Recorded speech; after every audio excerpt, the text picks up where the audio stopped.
Hello friends, मैं हूं सुमित और स्वागत करता हूं आप सभी का मेरे चैनल लेंडर्स 247 पे।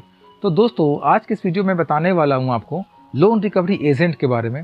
दरअसल आप में से कुछ मित्रों का कहना है कि वो उन्होंने टाइम पर अपना लोन रिपेमेंट नहीं कर पाया, जिस कारण से लोन रिकवरी एजेंट उनको बार बार हैरस कर रहे हैं और बार बार धमकी दे रहे हैं अलग अलग तरीके की। तो आप उनको कैसे अवॉइड कर सकते हैं। तो दोस्तों, आज के इस वीडियो में मैं आपको बताने की पूरी कोशिश करूँगा कि आप उनको अवॉइड कैसे कर सकते हैं।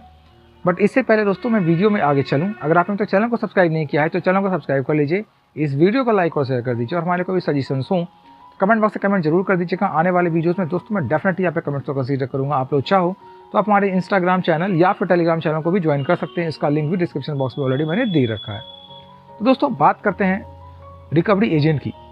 दोस्तों, जब आप लोन लेते हैं और आपने अगर टाइम से, जो भी आपका रिपेमेंट का टाइम था, उस ड्यूरेशन में अगर आपने लोन पे नहीं किया तो रिकवरी एजेंट आपको कॉल करते हैं और आपसे कहते हैं कि आपने जो लोन लिया है, चाहे वो किसी ऐप से हो या बैंक से हो या फिर फाइनेंशियल इंस्टीट्यूशन से हो, आप उनको पे ऑफ करें, उनका लोन वापस कर दें। और ये फ्रिक्वेंटली होता है। अगर दोस्तों आपने ऐप से लोन लिया है तो शुरुआत में आपको एक दो बार वो फ़ोन करेंगे और कहेंगे कि लोन रिपे करने के लिए, और हो सकता है कि आप पे इंटरेस्ट भी चार्ज करें एडिशनल कि आप उनका पेमेंट कर दो।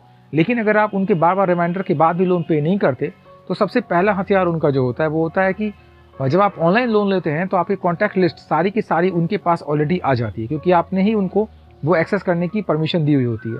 जिस कारण से वो आपके कॉन्टैक्ट पे, यानी कि जो भी आपके नंबर आपके फ़ोन में सेव हैं, उन सभी पे रैंडमली कॉल करना स्टार्ट करते हैं। किसी को भी वो कॉल करेंगे और बोलेंगे पेमेंट करने के लिए। और उन्हें पता है, क्योंकि रिलेटिव सबसे बड़ा जो है वो आप सब जानते हैं कि रिलेटिव जो है वो सबसे बड़ा एजेंट है, यानी कि सबसे बड़े जो है वो रिकवरी एजेंट होते हैं। अगर आपके रिलेटिव को वो फ़ोन करेंगे तो निश्चित है कि आपके रिलेटिव आपको फ़ोन करेंगे, आपके कलीग्स या फ्रेंड्स आपको कॉल करेंगे और आपको बोलेंगे कि आप उनका लोन जो है वो फिल कर दो। यही आप सबके साथ भी होती है। और इतने के बाद भी अगर आपने लोन पे नहीं किया तो फिर आपको वो बोलते हैं कि पुलिस कंप्लेन हम करेंगे या फिर लीगल नोटिस भेजेंगे, जिससे कि आप काफ़ी परेशान हो जाते हैं। टेलीग्राम चैनल पे आप जाके मेरे देख सकते हैं, अक्सर ऐसे मतलब शिकायतें आते रहती हैं लोगों की कि भाई हम करें क्या, हमें बोल रहे हैं कि मतलब पुलिस तुम्हारे यहाँ जाएगी, तुम्हारे घर पे आ जाएंगे, रिकवरी एजेंट घर पे जाएगा, या फिर तुम्हारे खिलाफ कोई लीगल नोटिस इश्यू हो जाएगा। तो क्या करें, जबकि मैंने तो सिर्फ 1500 का ही लोन लिया था, मैंने तो सिर्फ 2000 का लोन लिया था। ऐसे काफ़ी सारे मैसेज कमेंट सेक्शन में या फिर टेलीग्राम चैनल पे आपको देखने को मिल जाएंगे।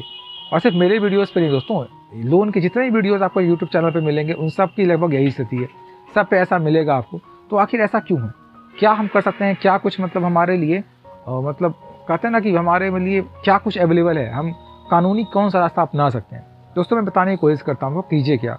अगर मान लीजिए आपने किसी ऐप से लोन लिया है और आपने उस वहाँ पे रिपेमेंट नहीं किया है, तो सबसे पहले आप उस ऐप को इंस्टॉल कर दीजिए। ऐप को इंस्टॉल करने से होगा क्या कि आपकी जो डेटा पहले से उनके पास सेव है बस उतनी रहेगी, नई डेटा जो है वो उनके पास नहीं जाएगी। तो ये काम सबसे पहले कीजिए। दूसरा, कि जब वो आपको फ़ोन करे रिकवरी एजेंट, तो आप उनसे सीधा टाइम मांग सकते हैं या फिर उनको लोन सेटलमेंट के लिए बोल सकते हैं। यहाँ पे एक लोन सेटलमेंट भी होता है और लोन मोरेटोरियम भी होता है। मैं दोनों का मतलब आपको समझा दूं। लोन मोरेटोरियम का मतलब होता है कि लोन जो है वो बाद में देंगे आप, यानी कि लोन को पोस्ट पेड करेंगे, कुछ दिन के बाद लोन पे करेंगे, तो ये हो जाएगा लोन मोरेटोरियम। और लोन सेटलमेंट का मतलब होता है कि आप लोन का पूरा अमाउंट ना देकर लोन का कुछ अमाउंट पे करते हैं और फिर लोन सेटल अप हो जाता है, लोन सेटल्ड हो जाता है। जैसे कि मान लीजिए आपने अगर 11,000 का लोन लिया था और डिसबर्स अमाउंट आपको सिर्फ 9800 की हुई थी, तो जब आप सेटलमेंट करेंगे तो हो सकता है सिर्फ 9800 देने के बाद ही लोन कंपनी आपसे लोन सेटलमेंट करवा ले।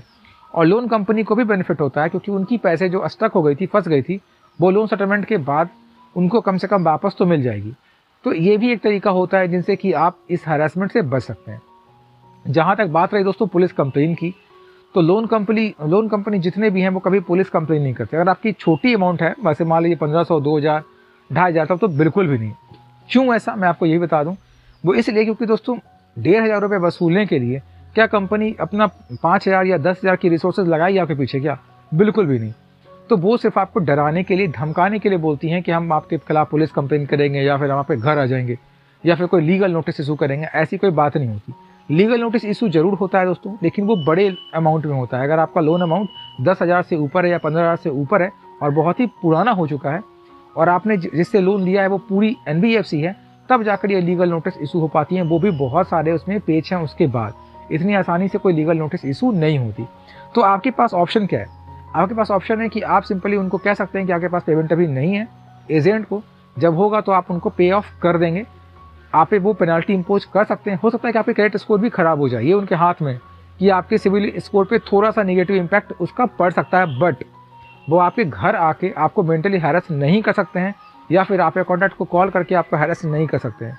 हालांकि वो करते हैं, और इसके खिलाफ अगर आप चाहो तो पुलिस FIR आप दर्ज करवा सकते हो कि आपको मेंटल हैरेस किया जा रहा है, क्योंकि मेंटल हैरेस करना मतलब कह सकते हैं कि मानवाधिकार कानून के विरुद्ध है, तो वो ऐसा नहीं किया जा सकता। तो अगर मान लीजिए आपको बहुत परेशान किया जा रहा है तो डेफिनेटली आप पुलिस FIR कर सकते हैं, जिनसे कि आपकी प्रॉब्लम दोस्तों सॉल्व हो जाएगी। और डरने की बिल्कुल बात नहीं है।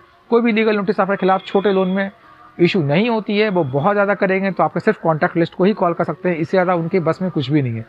तो खामखा पैनिक होने की जरूरत नहीं है। कुछ लोग तो यहाँ तक कहते हैं कि यार मुझे मन कर रहा है कि मैं सुसाइड कर लूँ, तो बिल्कुल सुसाइड करने की जरूरत नहीं है और डरने की बिल्कुल जरूरत नहीं है। आपने लोन लिया है, आप जब पैसे होंगे चुका देना, लेकिन आप सिंपल उनसे ये बात कह सकते हो, उनको बोल सकते हो लोन सेटलमेंट के लिए या फिर लोन मॉरिटोरियम के लिए, और उनके पास कोई ऑप्शन नहीं होती ये मानने की। तो दोस्तों मैं उम्मीद करता हूँ कि मैंने पूरी कोशिश की है आपको ये चीज़ें समझाने की इस वीडियो में। तो वीडियो आपको अच्छी लगी तो वीडियो को लाइक कर दीजिएगा, इस चैनल को सब्सक्राइब कर लीजिए, और आपके समर्थन की दोस्तों बहुत ज़रूरत है मुझे। तो कृपया ये वीडियो जितना ज़्यादा हो सके अपने दोस्तों में शेयर जरूर कर दीजिए, जिससे कि उन्हें भी बेनिफिट मिल पाए। Thank you for watching.